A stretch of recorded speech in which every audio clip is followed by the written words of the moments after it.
주시는 하나님의 말씀은 디모데전서 5장 17절에서 20절의 말씀입니다.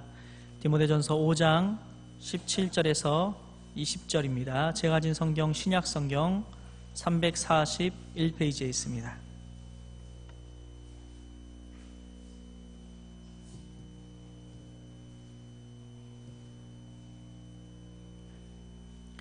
함께 교독하겠습니다. 잘 다스리는 장로들은 배나 존경할 자로 알되 말씀과 가르침에 수고하는 이들에게는 더욱 그리할 것이니라.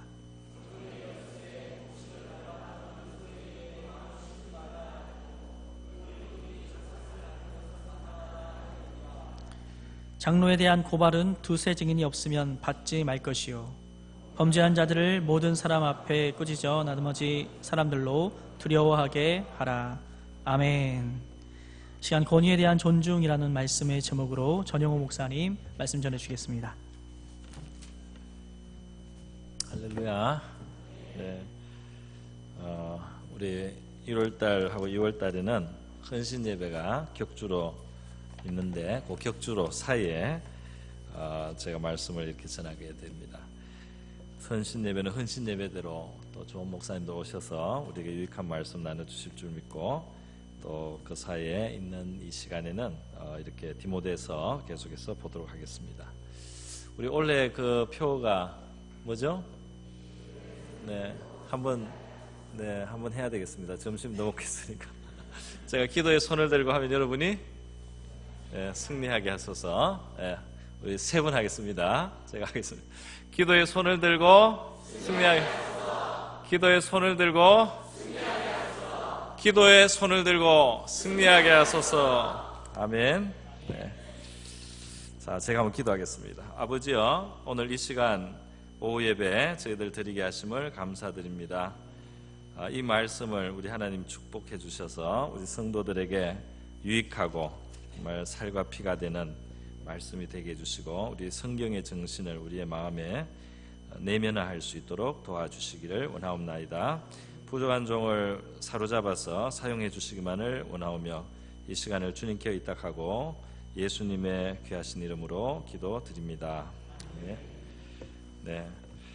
오늘은 권위에 대한 존중이라는 제목인데 이 본문은 장로들에 대한 교회 하나님께서 교회 구성과 조직 속에서 장로라고 하는 지도하는 역할 혹은 감독하는 역할의 직분자들을 두셨습니다. 이제 신약 성경에 나오는 이 장로는 장로와 목사를 포함하는 넓은 의미의 장로라고 할 수 있겠습니다. 그래서 잘 다스리는 장로들을 배나 존경할 자로 알라 말씀이 있고 또 가르침에 수고하는 이들에게 가르친다는 것은 이제 말씀 사역을 또 많이 하는 오늘날로 말하면 목회자에 또 해당된다고 할 수 있겠습니다. 더욱 그리할지니라 그랬어요. 두 가지를 말씀을 했는데 하나는 성경에 일렀으되 곡식을 밟아뜨는 소의 입에 망을 씌우지 말라 하였다. 신명기 25장에 보면 그 추수하는 밭에서 소가 곡식을 떨지 않습니까? 곡식을 뜨는데 일을 하다 보면 소가 배가 고플 텐데 말이죠. 이 추수를 하는 사람이 굉장히 인색해가지고 소가 일을 하다가 그 곡식알이 막 떨어져 있고 이러니까 그게 타작 마당에서 뭐 연자맷돌을 돌리기도 하고 이렇게 하는데 소가 곡식을 먹으면 안 된다. 그를 입에다가 망을 씌웠다는 거예요.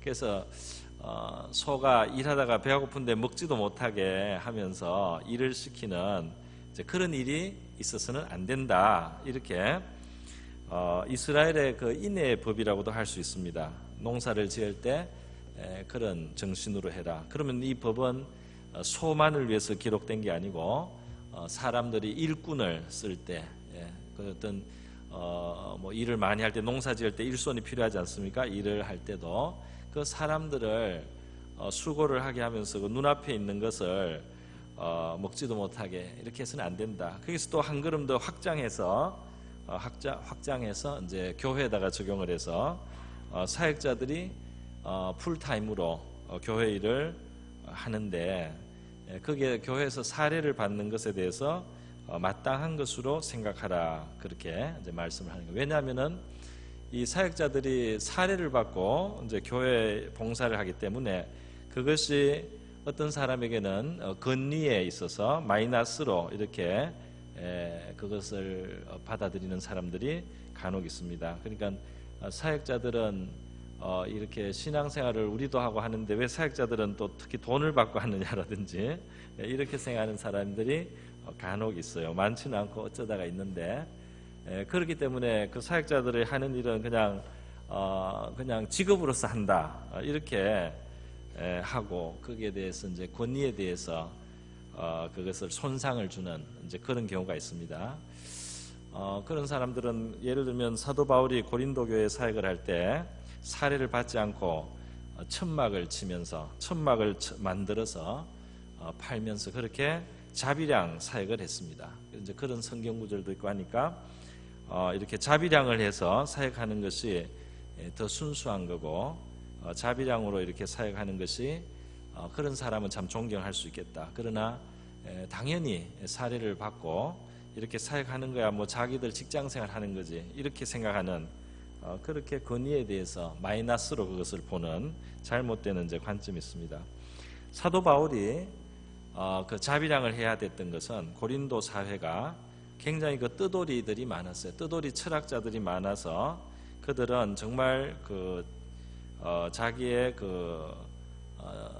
돈벌이로 자기의 철학을 설파를 하고 그래서 자기 추종자들에게서 생활을 해결하는 그런 철학자들이 많이 있었습니다. 그러다 보니까 사도 바울이 복음을 전하고 그 복음을 전하는 교회를 개척해서 교회를 이제 세워가면서 만약에 사도 바울이 사례를 받는다면 이 세상의 관점에서 볼 때는 저런 뜨돌이 철학자들이 하는 일과 뭐가 다르냐 이렇게 되어가지고 복음 전하는 동기의 순수성을 의심받을 수 있는 그런 상황이었습니다. 그래서 사도 바울은 복음의 유익을 위해서 그거를 힘들게 밤낮으로 일을 해가면서 말이죠. 밤낮으로 일을 해가면서 텐트를 만들고 팔고 이렇게 하면서 고린도 교회 개척 사역을 감당을 했습니다. 그래서 이 사도 바울이 자비량 사역을 한 것은 대단히 훌륭한 일이고 좋은 일이고 복음의 정신을 순수한 정신을 그 고린도 사람들에게 나타내기 위해서 정말 과하게 애를 쓴 것입니다. 그런데 그것을 기준으로 해서는 안 된다는 거죠. 그것이 일반적인 기준이 될 수는 없다는 겁니다. 그거는 사도 바울이 처해 있었던 특수한 상황에서 그 복음의 순수성을 혹시라도 누가 훼손하지 않도록 하기 위한 특단의 그런 어떤 조치였다는 거죠. 그러면 성경이 말하는 일반적인 교회 그 사역자의 이 재정 문제에 대해서 말씀하는 것은 지금 사도 바울이 이 디모데서에서 나타나는 대로 사역자들이 이 일을 하면서 거기에 풀타임으로 일을 하면서 그 사례를 받는 것은 정상적인 당연한 일이다. 거기에 대해서 어떤 시비를 걸어서는 안 된다. 그것이 무슨 그들이 사역자들이 사례를 받고 일을 하기 때문에 그들의 권위에 대해서 그걸 가지고 흠을 내서는 안 된다 하는 것을 말하고 있습니다. 그리고 19절에 이어가서는 장로에 대한 고발은 두세 정인이 없으면 받지 말라 그렇게 말했습니다. 이거 바로 이것은 목사나 장로 일반 우리 목사 장로직 두 개 다 포함해서 넓은 의미에서 교회를 이끌어 나가는 이제 사람들이죠. 감독해가는 사역자들인데 사역자들을 고발하는 경우가 이제 생깁니다. 여러 가지 이유가 있겠죠. 물론 잘못이 있어서 고발을 하고 그게 노회나 총회로 올라가거나 또는 교회에서 그것을 다루어야 되는 그런 때가 있을 수 있습니다. 그런 때가 있는가 하면 또 다른 때는 사람들이 권위를 공격하고 싶어하는 그런 우리 인간의 죄성이 있어요. 권위를 존중하고 싶지 않은 그런 죄성이 있습니다. 그래서 사람들이 정말 정당한 이유가 있어서 고발을 할 때는 정인들이 두세 정인이 있을 것이라고 생각을 하고 물론 두세 정인이 있어서 고발을 하더라도 그 일을 잘 가려서 정말 잘못했는지 안 했는지를 이제 판단을 해야 되겠죠. 그러나 예를 들면 한 증인이 어떤 한 사람이 막 고발을 할 때도 그거를 심각한 문제로 받아들이고 쉽게 장로에 대한 고발을 받아들인다면 기분 나빠서 또 마음 상해서 좀 둘이 조금 안 좋은 뭐가 있다고 그냥 쉽게 고발을 하는, 우리 한국에는 지금 고발을 너무 많이 한다고 세계적으로 고발하는 이 고소가 너무 많다고 아마 통계가 나가고 있습니다. 일본에 몇십 배로 많이 고발을 하는 안 좋은, 이제 일본에 비해서 그건 안 좋은 정신이에요. 쉽게 사람들이 고발을 하는 그런 정신이 있는데, 장로들이 자꾸 고발을 받게 되면은 권위에 손상이 많이 되고 이것은 교회에도 유익하지 않기 때문에 장로에 대한 그 고발 자체를 굉장히 신중히 받아야 된다. 두세 증인이 고발을 하기 전까지는 이 재판을 한다든지 이런 것조차 보류를 해야 되는, 그렇게 장로의 권위를 보호하는 지금 그런 말씀이라고 할 수 있습니다. 오늘 저는 이 권위에 대한 이야기를 조금 그 말씀을 드리려고 합니다. 이것은 교회 권위뿐 아니라 지금 이제 이 시대인 만큼 권위에 대한 이 존중, 이것이 참으로 결여되어 있는 시대에 우리가 살고 있습니다. 이 권위에 대한 결여는 어디에서부터 시작되느냐 하면 뿌리는 하나님의 권위에 대한 사람들의 존중치 않는 말이죠. 하나님의 권위에 도전하는 그런 우리 인간의 죄성에서부터 시작해서 사회 각 어떤 영역에서 우리 가정에서라든지 국가에서라든지 또 어떤 공동체라든지 또 부부 사이라든지 이 권위에 대한 존중이 참 문제가 되고 있습니다. 뿌리는 하나님의 권위에 대한 존중의 문제에서부터 뿌리는 있습니다. 인류의 타락은 결국 하나님의 권위를 인정하지 않는 것입니다. 하나님 백성의 큰 병폐도 지존하신 이 하나님의 뜻을 가볍게 여기고 혹은 심지어 대적을 하고 반항을 하고 하는 것이 우리 인간 스스로를 불행하게 만들고 상하게 하고 스스로를 파괴하는 파괴적인 그런 결과를 가져옴에도 불구하고 이 하나님의 권위를 존중하지 않다가 많은 사람들이 불행한 그러한 결과를 갖게 되는 것입니다. 그래서 하나님은 하나님의 권위를 존중하는 그 태도가 이 하나님 백성들에게 필요하다. 그래서 하나님께 좋은 것을, 최선의 것을, 또 첫 열매를 그렇게 드리도록 했습니다.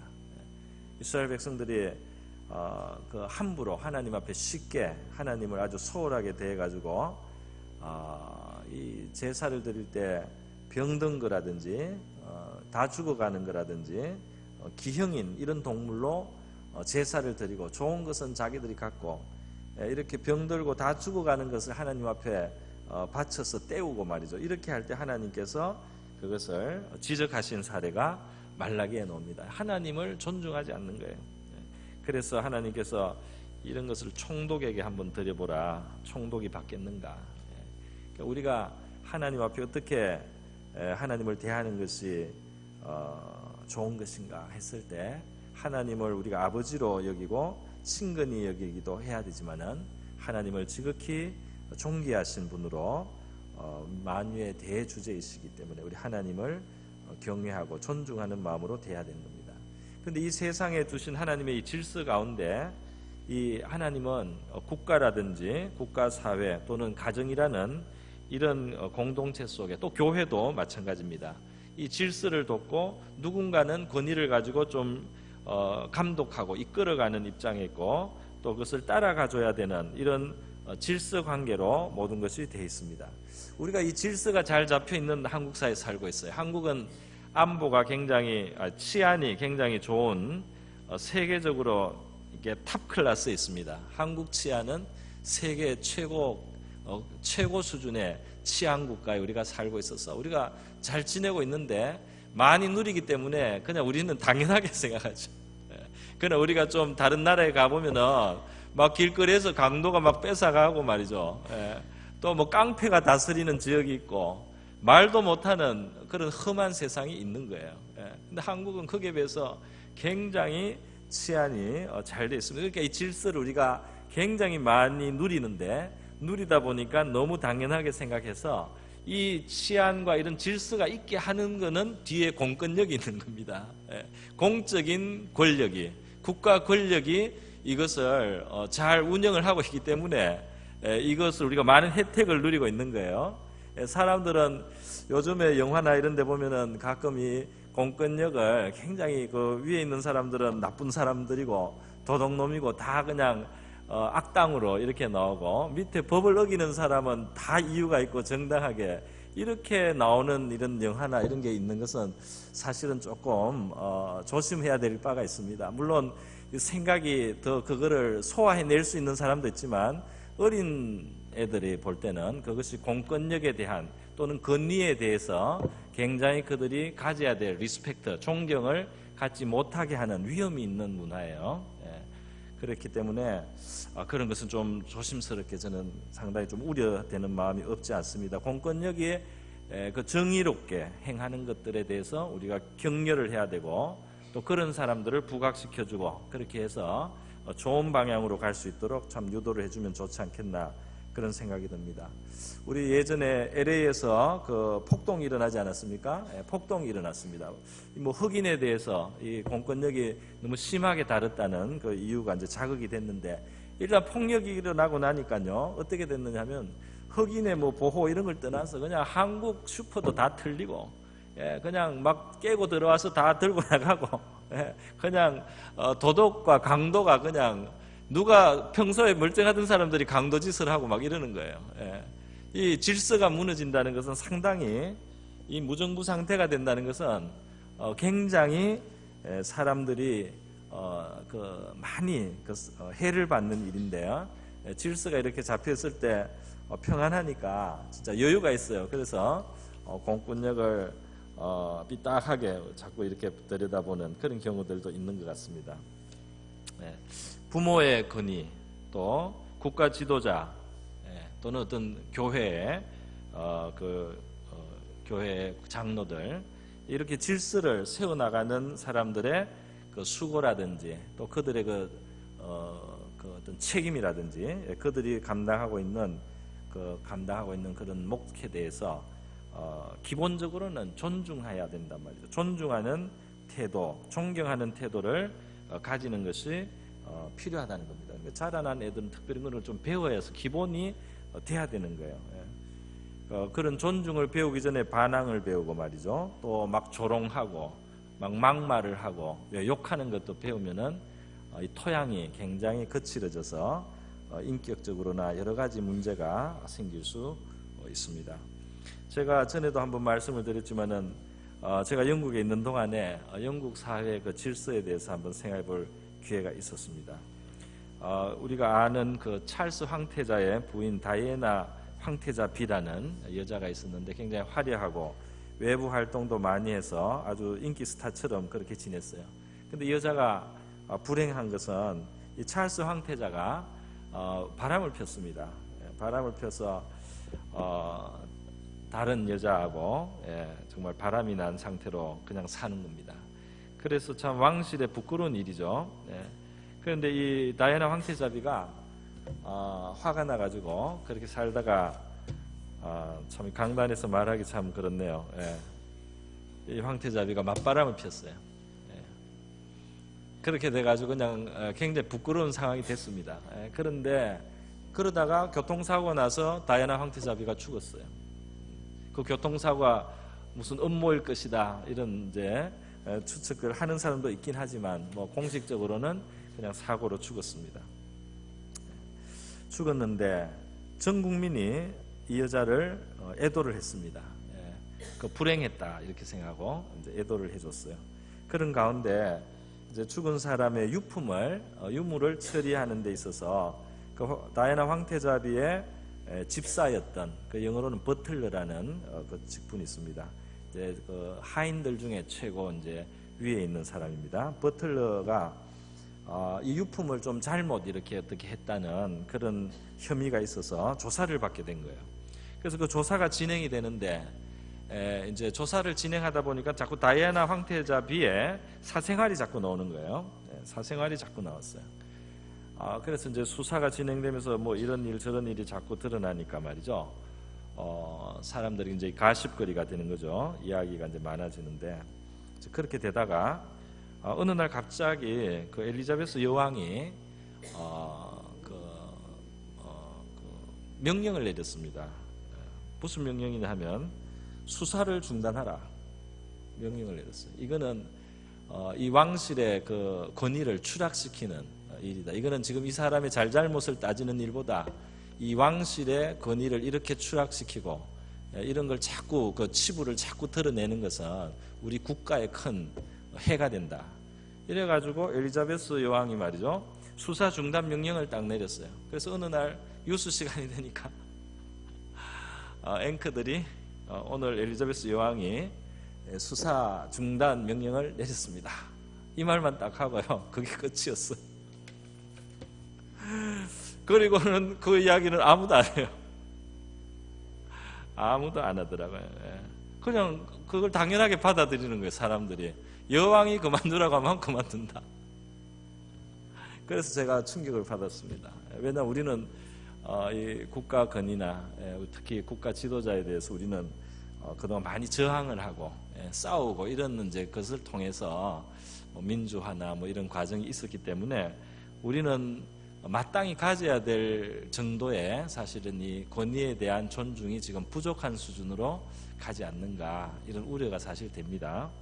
그래서 저한테는 이제 엘리자베스 여왕의 그런 행동이라든지 또 영국 사람들이 언론부터 시작해서 일반인들까지 그걸로 그냥 모든 것을 종결하고 더 이상 그거를 문제하지 않는 것에 대해서 저는 굉장히 충격을 받았어요. 어떻게 이럴 수 있나. 그런데 영국 사람들은 그렇게 하더라고요. 상당히 인상적이었어요. 현대 민주주의에 그죠? 근대 민주주의에 참 그 최고의 본이 되는 나라 아닙니까? 의회 민주주의의 진짜 그 종주국 아닙니까? 민주주의 사회예요. 아주 민주주의 사회인데 여왕의 권위를 여전히 그 사회에서 인정을 하면서 그런 일들에 있어서 그 권위가 살아있다는 것에 대해서 저는 깜짝 놀랐습니다. 그 질서가 있는 사회, 질서가 있는 사회의 모습, 정말 강대국의 모습이었어요. 우리 지금 우리 옆에 있는 그 중국은 말이죠. 중국은 지금 민도가 별로 그 전체 국력에 비해서는 뭐 미국 다음의 국력이라고 지금 그러고 있긴 하지만 공중도덕이라든지 전체 민도가 많이 떨어지지 않습니까? 그래서 존경을 별로 못 받고 있습니다. 물론 중국의 뭐 이유는 여러 가지가 있어요. 그런데 제가 중국을 생각할 때마다 한 가지 생각나는 것이 있습니다. 그게 뭐냐면 60년대 중반에서 70년대 중반까지 중국은 문화혁명이라는 시기를 거쳤어요. 이 정치, 사회, 문화가 아주 소용돌이쳤던 소란의 시기입니다. 그게 원래 근원은 모택동이 이제 권력을 잃어가는 과정에서 자기 권력을 다시 회복하는 과정에서 나라를 한번 뒤흔들었습니다. 그래서 민중 또 학생들의 폭력이 일어났어요. 그래서 이 홍위병이라고 10대 애들이 말이죠. 이 모택동의 열광 광팬들이 돼가지고 모든 권위에 대한 도전을 했습니다.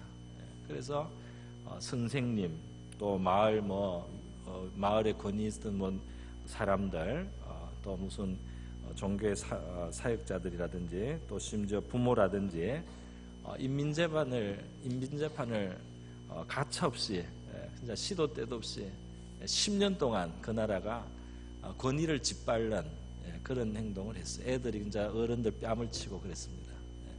그 문화가 무서운 문화가 있었어요. 그런 중국이었어요.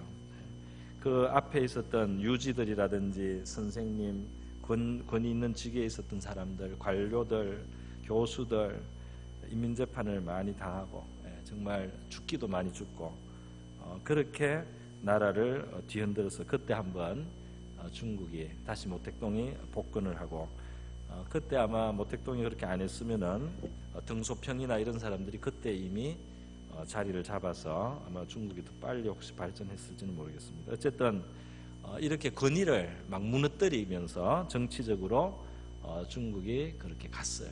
그렇게 갔을 때 모르겠습니다. 오늘날 저는 뭐 이런 걸 다 전문으로 하는 건 아니지만 하여튼 중국을 생각하면 저는 항상 그게 한 번씩 생각이 납니다. 그래서 애들이 어른의 뺨을 치는 그런 그 문화를 만들었다는 거, 참 좀 끔찍하게 생각이 듭니다. 여러분, 우리 성경은 이 질서를 중요하게 여깁니다. 국가에 대해서 국가의 지도자들에 대해서 마땅한 경의를 표하라고 성경은 이렇게 말하는 거예요. 물론 이 세상 지도자들은 불완전하고 어떨 때는 잘못을 합니다. 그렇지만은 각 사람들에게 그 권위를 존중하고 거기에 굴복하라는 그런 성경의 일반적인 룰이 있는 거예요. 그래서 우리가 뭐 어떤 민주사회니까 투표를 통해서 의사를 표현하고, 그죠?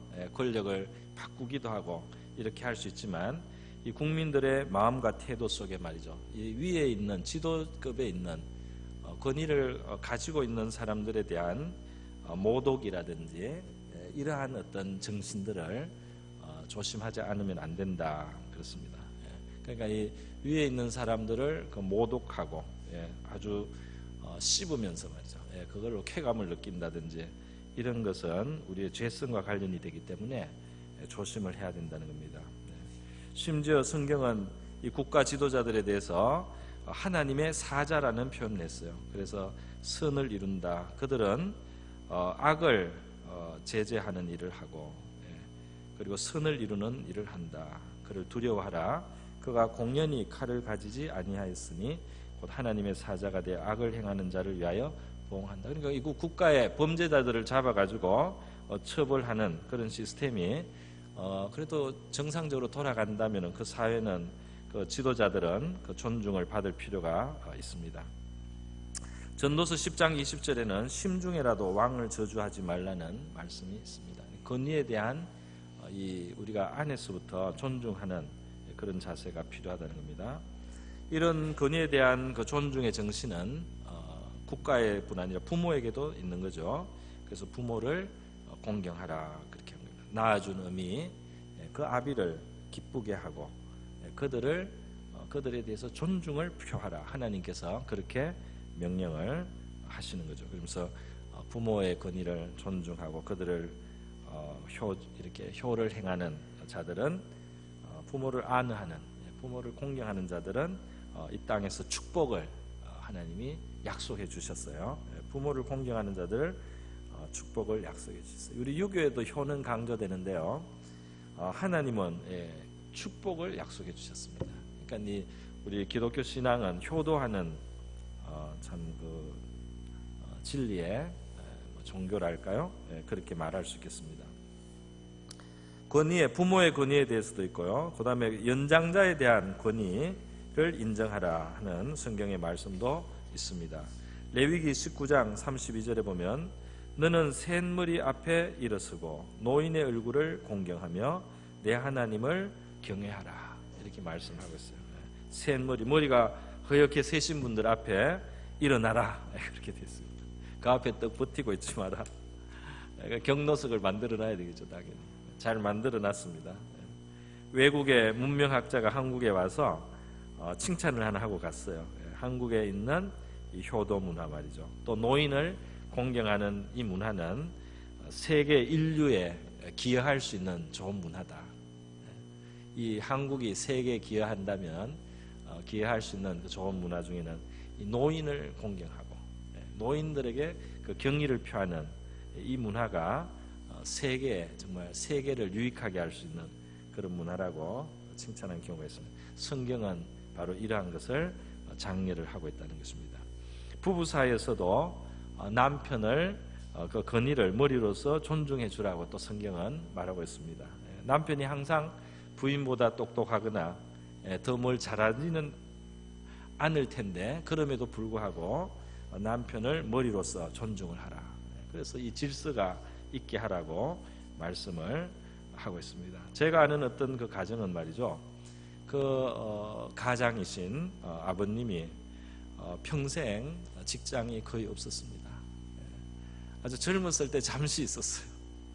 젊었을 때 잠시 공직자로 잠깐 있다가 무슨 일을 당하셨는지 거기서 나오시고 나서는 평생 직장을 못 가지셨어요.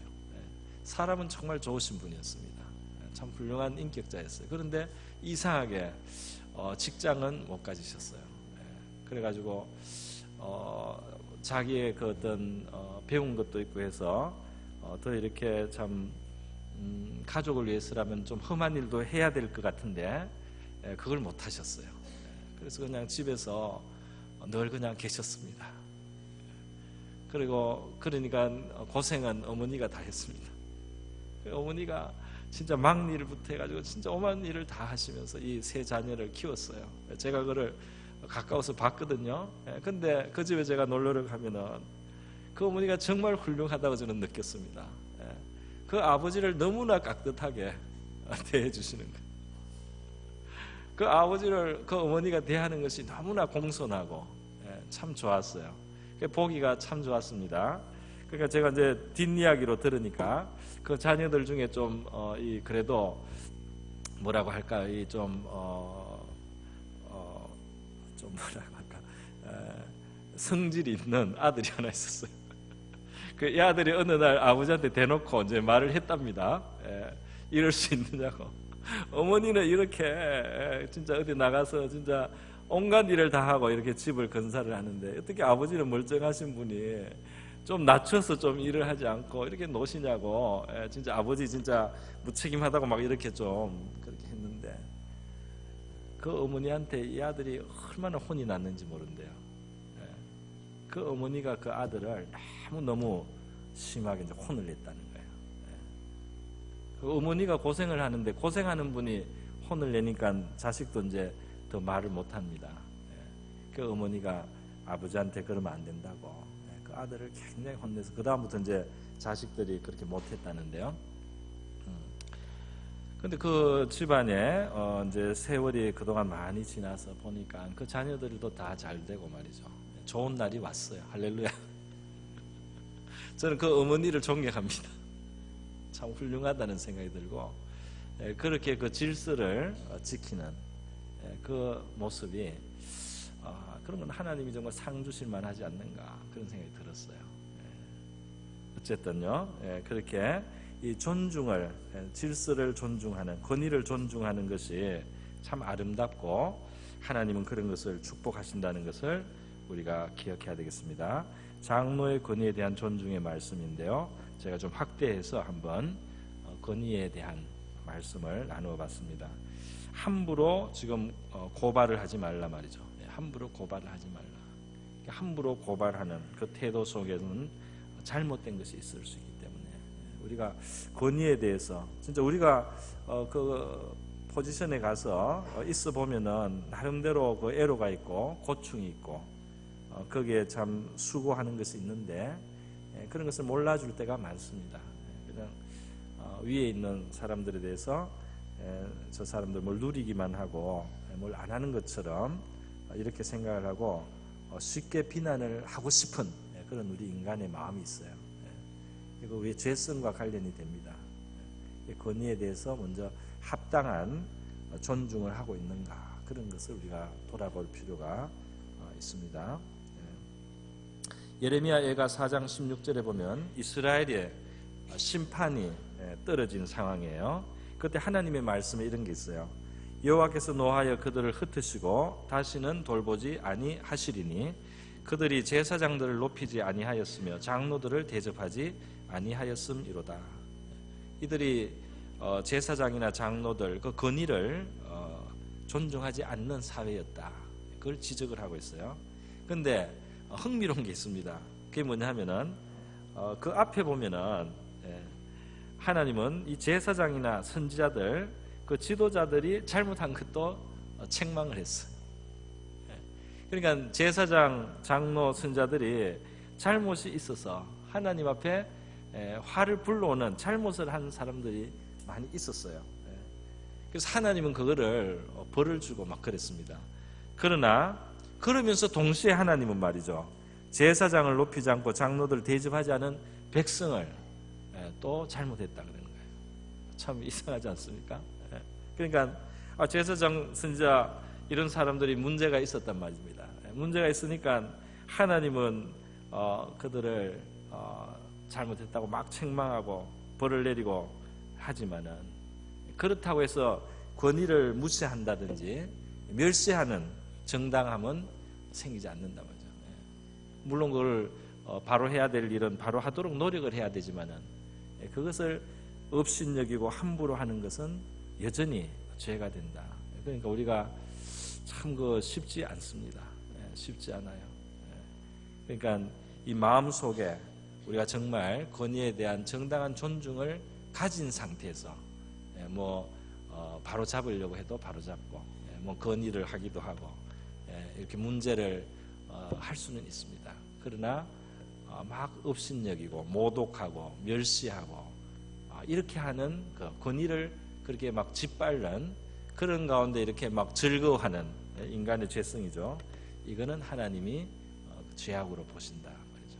그러니까 국가적으로도 그렇고 교회적으로도 누가 잘못했을 때 욕을 막 하고 막 아주 쌍스럽게 어떤 사람은 말을 하고 어떤 사람은 정말 모독적인 말을 하며 그럴 때 같이 따라 웃고 박수만 쳐도 죄가 됩니다. 그래서는 안 돼요. 죄를 같이 입습니다. 그렇게 해서는 안 되고 우리는 권위를 존중하는 중심을 가진 상태에서 참 살아가야 되겠고 또 필요한 것에 대해서는 우리가 정당하게 문제를 제기하고 또 여기에 보면은 고발을 할 수도 있는 겁니다. 고발을 할 수도 있어요. 그러나 존중하는 그 자세를 중심에 가져야 된다. 그거를 기억해 주시기 바랍니다.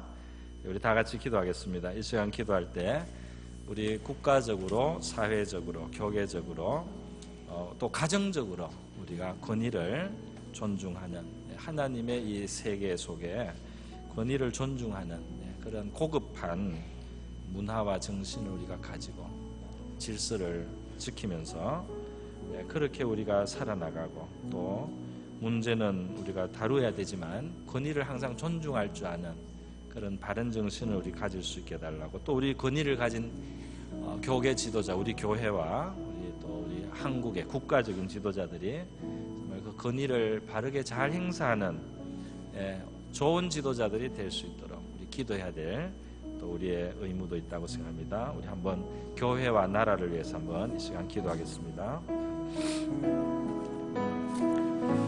하나님 아버지 감사합니다.